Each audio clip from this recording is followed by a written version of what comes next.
불, 현진건.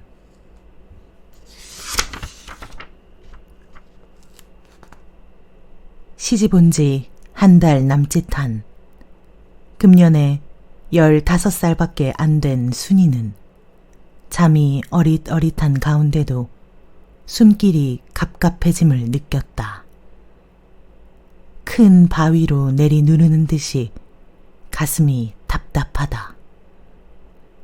바위나 같으면 싸늘한 맛이나 있으련마는 순이의 비둘기 같은 연약한 가슴에 얹힌 것은 마치 장마지는 여름날과 같이 눅눅하고 축축하고 무더운 데다가 천근의 무게를 더한 것 같다. 그는 복날 개와 같이 헐떡이었다. 그러자 허리와 엉치가 뻐개내는 듯 쪼개내는 듯 갈기갈기 찢는 것 같이 산산이 바수는 것 같이 욱신거리고 쓰라리고 쑤시고 아파서 견딜 수 없었다. 쇠막대 같은 것이 오장육부를 한편으로 치우치며 가슴까지 치받쳐 올라 콱콱 뻗지를 땐 순이는 입을 딱딱 벌리며 몸을 위로 추스른다. 이렇듯 아프니 적이나 하면 잠이 깨련만. 온종일 물 이기, 절구질하기, 물방아 찢기, 논에 나간 일꾼들에게 밤 나르기에 더할 수 없이 지쳤던 그는 잠을 깨려야 깰 수 없었다. 그렇다고 그가 혼수 상태에 떨어진 것은 물론 아니니 이러다간 내가 죽겠구먼 어서 잠을 깨야지 하면서도 풀칠이나 한 듯이 죄어붙는 눈을 뜰 수가 없었다. 연해 입을 딱딱 벌리며 몸을 추스르다가 나중에는 지긋지긋한 고통을 억지로 참는 사람 모양으로 이까지 빠드득 갈아붙이었다. 얼마 만에야 무서운 꿈에 가위 눌린 듯한 눈을 어렴풋이 뜰 수 있었다. 제 얼굴을 소뚜껑 모양으로 덮은 남편의 얼굴을 보았다. 함지박만한 큰 상판의 검은 부분은 어두운 밤빛과 어우러졌는데 번쩍이는 눈깔의 흰자위, 침이 꽤 흐르는 입술, 그것이 비뚤어지게 열리며 드러난 누런 이빨만 무시무시하도록 뚜렷이 알아볼 수가 있었다. 그러자 가뜩이나 큰 얼굴이 자꾸자꾸 부어오르더니 주황빛으로 지져놓은 암갈색의 어깨판도 따라서 확대되어서 깍지똥만하게 되고 집채만하게 된다. 순이는 배꼽에서 솟아오르는 공포와 창자를 뒤트는 고통에 몸을 떨었다가 버르적거렸다가 하면서 염치 없는 잠에 뒷덜미를 잡히기도 하고 무서운 현실에 눈을 뜨기도 하였다. 그 고통으로부터 겨우 벗어난 때에는 6월의 단열밤이 벌써 새었다. 사내의 어마어마한 윤곽이 방이 비좁도록 움직이자 밖으로 나간다. 들에 새벽일 하러 나가밀이라. 그제야 순이도 긴 한숨을 쉬며 잠을 깰 수 있었다. 짙은 먹칠이 가물한 가운데 노란노랗이 사짜리의 눈이 드러난다. 윗목에 놓인 허술한 경대 위에 번들번들하는 석경이라든지 원수의 방이 분명하다. 더구나 제 등대기 밑에는 요까지 깔려있다. 이것은 어찌된 셈인고? 순이는 정신을 차리며 생각해 보았다. 어젯밤에 그가 잔 데는 여기가 아닐 테다. 밤이 되면 을에 당하는 이 몹쓸 노릇들을 하루라도 면하려고 저녁 설거지를 마치는 마트에 아무도 몰래 헛간으로 숨었었다. 단지 둘밖에 아니 남은 벼섬을 의지삼아 빈 섬거적을 깔고 두 다리를 쭉 뻗칠 사이도 없이 고만 고달픈 잠에 떨어지고 말았었다. 그런데 어찌 또 방으로 들어왔을까? 그 원수의 놈이 유격에 번쩍이는 눈알을 부라리며 사면팔방으로 찾다가 마침내 그를 발견하였음이리라. 억센 팔로 어렵지 않게 자는 그를 안아다가 또 원수의 방에 갖다 놓았음이리라. 그리고는 또 원수의 그 노릇. 이런 생각을 끝도 맺기 전에 흐리터분한 잠이 다시금 그의 사계에 물러난 몸을 엄습하였다. 집안이 떠나갈 듯한 시어미의 소리가 일어났다. 안 일어났니? 어서 쇠죽을 끓여야지. 그 소리가 끝나기도 전에 순이는 빨딱 몸을 일으킨다. 한 손으로 눈을 비비며 또 한 손으로 남편이 벗겨놓은 옷을 주섬주섬 촉망이 주워 입는다. 그는 시방껏 자지 않았던가. 그 거동을 보면 자기는 새로 정신을 한껏 모으고 호령 일하를 기다리던 군사에 질 바 없었다. 그러니만큼 자던 잠결에도 시어미의 호령은 무서웠습니다. 총총이 마루로 나오니 아직 날은 다 밝지 않았다. 자욱한 안개를 격해서 광채를 잃은 흰 달이 죽은 사람의 눈깔 모양으로 희멀겋게 서쪽으로 기울고 있다. 저녁에 앉혀놓은 쇠죽솥에 가자 불을 살랐다. 비록 여름일망정 새벽 공기는 찼다. 더욱이 으스란 기를 느끼던 순이는 번쩍하고 불붙는 모양이 매우 좋았다. 새빨간 입술이 날름날름 집어주는 솔개비를 삼키는 꼴을 그는 흥미있게 구경하고 있었다. 고된 하룻밤으로 말미암아 더욱 고된 순이의 하루는 또 시작되었다. 쇠죽을 다 끓이자 아침밥 지을 물을 또 안이 이어올 수 없었다. 물동이를 이고 두 팔을 치켜 그 귀를 잡으니 겨드랑이로 안개 실린 공기가 싸늘하게 기어들었다. 시냇가에 나와서 물동이를 놓고 한번 기지개를 켰다.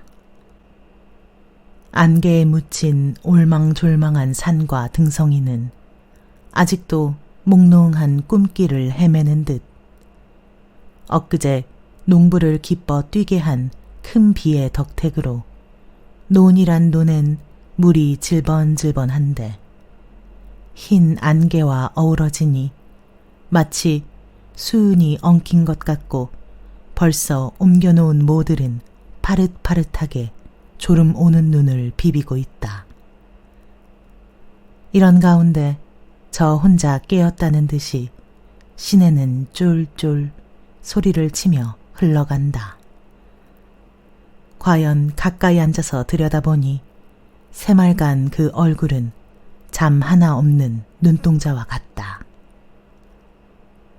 순이는 퐁 하며 바가지를 넣었다.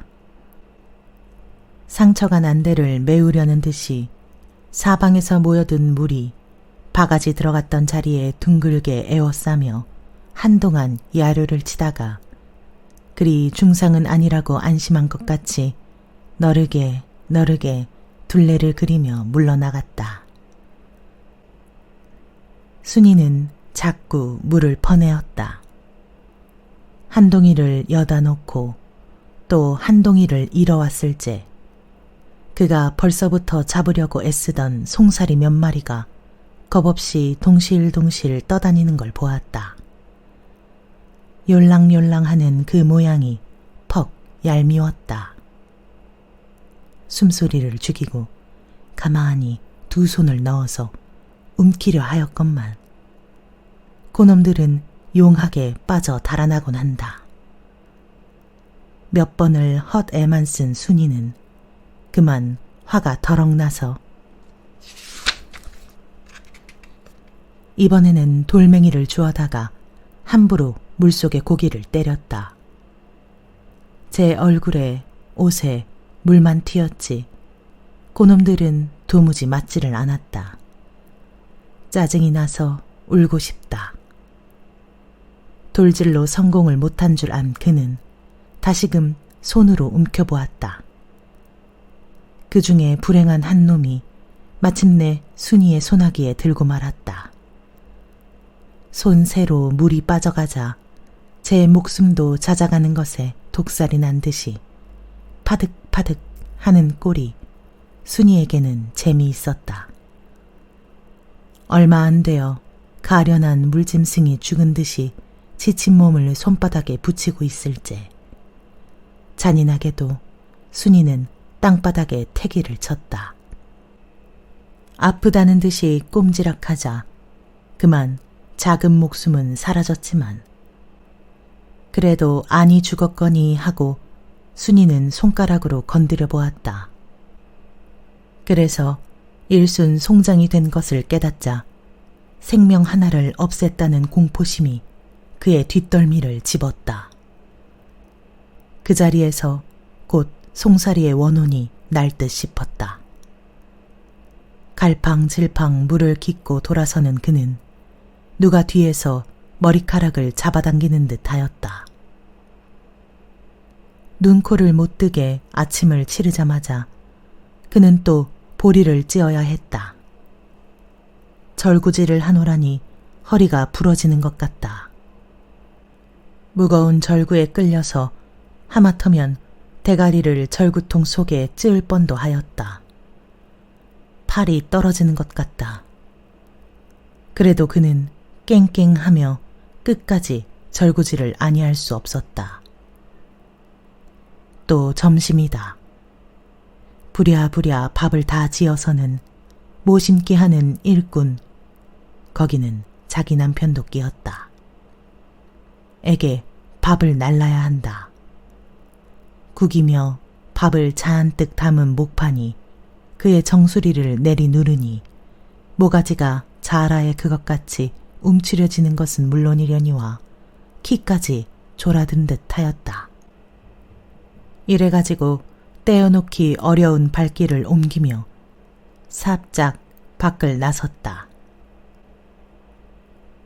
새말갛게 갠 하늘에는 구름 한 점도 없고 중천에 솟은 햇님이 불같은 볕을 내리 퍼붓고 있었다. 질펀한 들에는 흙의 아들이 하얗게 흩어져 응석피듯 어머니의 기름진 젖가슴을 철벅거리며 모내기에 한창 바쁘다. 그들이 굽혔다 폈다 하는 서슬에 옷으로 다 여미지 못한 허리는 새까맣게 찢어놓은 듯하고 염치 없이 눈에까지 흘러드는 팥죽 같은 땀을 닦느라고 얼굴은 모두 흙투성이가 되었다. 그래도 한시라도 속히 한 폭이라도 많이 옮기려고 골똘한 그들은 뼈가 휘어도 괴로운 한숨 한 번 쉬지 않는다. 도리어 그들은 노래를 부른다. 가장 자유로운 곡조로 가장 신나게 노래를 부른다. 땅은 흠씬 젖은 물을 끓는 햇발에 바래이고 논두렁에 엉클어진 잡풀들은 사람의 발이 함부로 밟음에 맡기며 발이 지나가기를 기다려 고개를 쳐들고 부신 햇발에 푸른 웃음을 올리고 있다. 거기는 굳세게 힘있게 사는 생명의 기쁨이 있고 더욱더욱 삶을 충실히 하려는 든든한 노력이 있었다. 간단히 말하면 건강이 넘치는 천지였다. 불건강한 물건의 존재를 허락치 않는 천지였다. 이 강렬한 광선의 바다에 싱싱한 공기를 마시기엔 순이의 몸은 너무나 불건강하였다. 눈이 핑핑 내어둘리며 머리가 어찔어찔하다. 온 몸을 땀으로 미역감기면서도 으쓱으쓱 한기가 들었다. 빗물이 고인 데를 건너뛰려째 물속에 잠긴 태양이 번쩍하자 그의 눈앞은 캄캄해졌다. 문득 아침에 제가 죽인 송살이란 놈이 퍼드득 하고 내다르며 방어만치나 어마어마하게 큰 몸뚱이로 그의 가는 길을 막았다. 속으로 악! 외마디 소리를 치며 몸을 빼쳐 달아나려고 할째 그는 그만 무엇인지 분간을 못하게 되었다. 누가 저의 머리채를 잡아서 회술레를 돌리는 듯한 느낌이었다. 그럴 사이에 그는 벼락치는 소리를 들은 채 정신을 잃었다. 한참 만에야 순이는 깨어났건만 본 정신이 다 돌아오지는 않았다. 어리둥절하게 눈만 멀뚱거리고 있는 사이 점심밥을 이고 나가던 일, 넓은 들에서 눈을 부시게 하던 햇발, 길을 막던 송사리 생각이 차례차례로 떠올랐다. 그러면 이고 가던 점심은 어떻게 되었는가 하면서 휘 사방을 둘러볼 겨를도 없이 그는 외마디 소리를 치며 몸을 소스라쳤다. 또다시 그 원수의 방에 누웠을 줄이야. 미친 듯이 뛰어나왔다.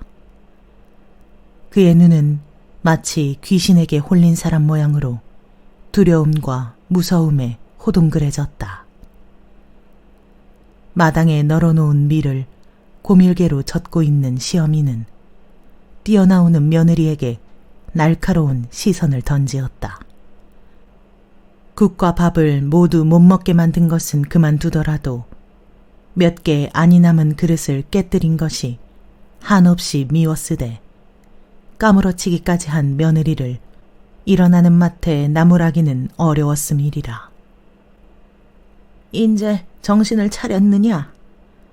왜 더 누워서 조리를 하지 방정을 떨고 나오니? 어서 방으로 들어가서 누워있으려무나.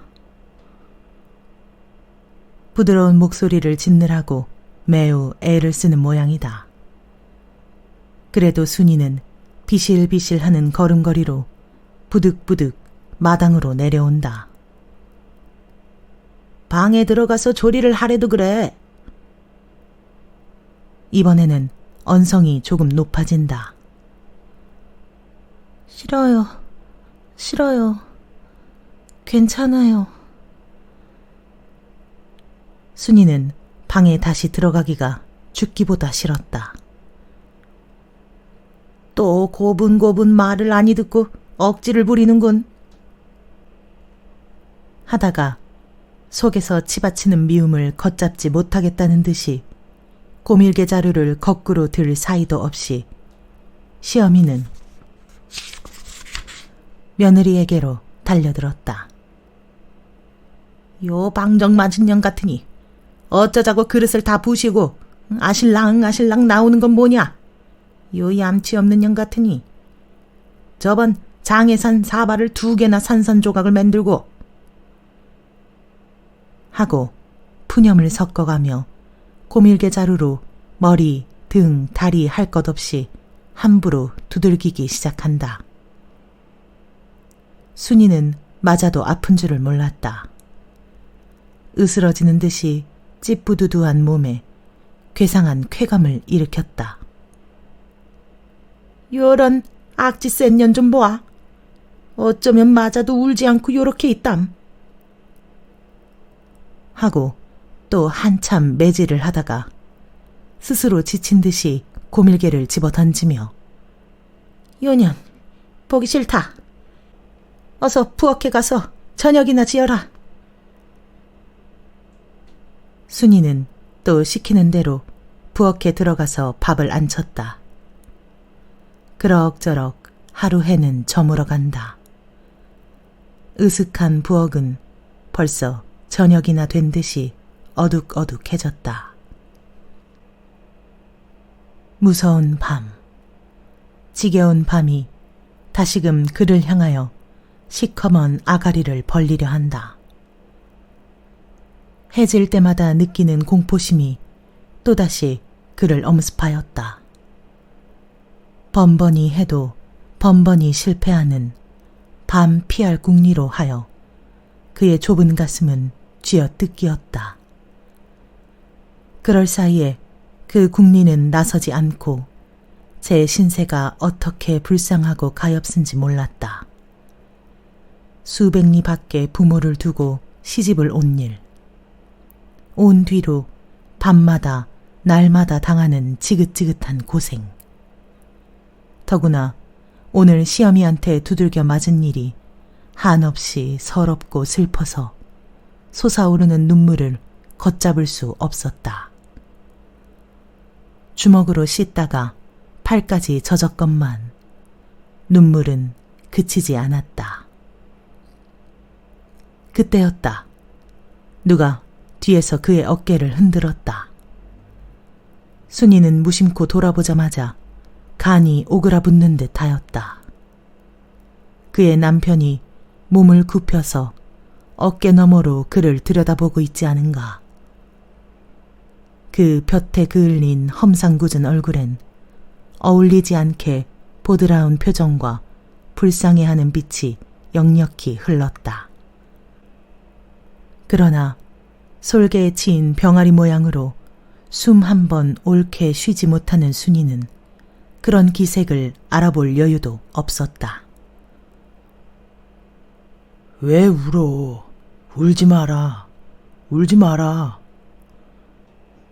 라고 꺽쇠인 몸을 떨어뜨리며 위로를 하면서 그 소뚜껑 같은 손으로 우는 순이의 눈을 씻어주고는 나가버린다. 남편을 본 뒤로는 더욱 견딜 수 없었다. 가슴을 지질러서 막는 바위, 온몸을 바스러내는 쇠몽둥이, 시방껏 흐르던 눈물도 간데없고 다시금 이 지긋지긋한 밤 피할 궁리에 어린 머리를 짰다. 아니, 밤 탓이 아니다. 온전히 그 원수의 방 때문이다. 만일 그 방만 아니면 남편이 또한 그 눈물을 씻어주고 나갈 따름이다. 그 방만 아니면 그런 고통을 줄려야 줄 곳이 없을 것이다. 원수의 방을 없애버릴 도리가 없을까? 입대 방을 피하려다가 뜻을 이루지 못한 순이는 인제 그 방을 없애버릴 궁리를 하게 되었다. 밥이 보그르르 넘었다. 순이가 솥뚜껑을 열려고 일어섰을 때 부뚜막에 얹힌 성냥이 그의 눈에 띄었다. 이상한 생각이 번개같이 그의 머리를 스쳐간다. 그는 성냥을 쥐었다. 성냥 쥔 그의 손은 가늘게 떨렸다. 그러자 사면을 한번 돌아볼 겨를도 없이 그 성냥을 품속에 감추었다. 이만하면 될 일을 왜 여태껏 몰랐던가 하면서 그는 싱그레 웃었다. 그날 밤에 그 집에는 난데없는 불이 건넌방 뒷곁 추녀로부터 일어났다. 풍세를 얻은 불길이 삽시간에 온 지붕에 번지며 훨훨 타오를 째 뒷집 담보서리에서 순이는 근래에 없이 환한 얼굴로 기뻐 못 견디겠다는 듯이 가슴을 두근거리며 모로 뛰고 새로 뛰었다.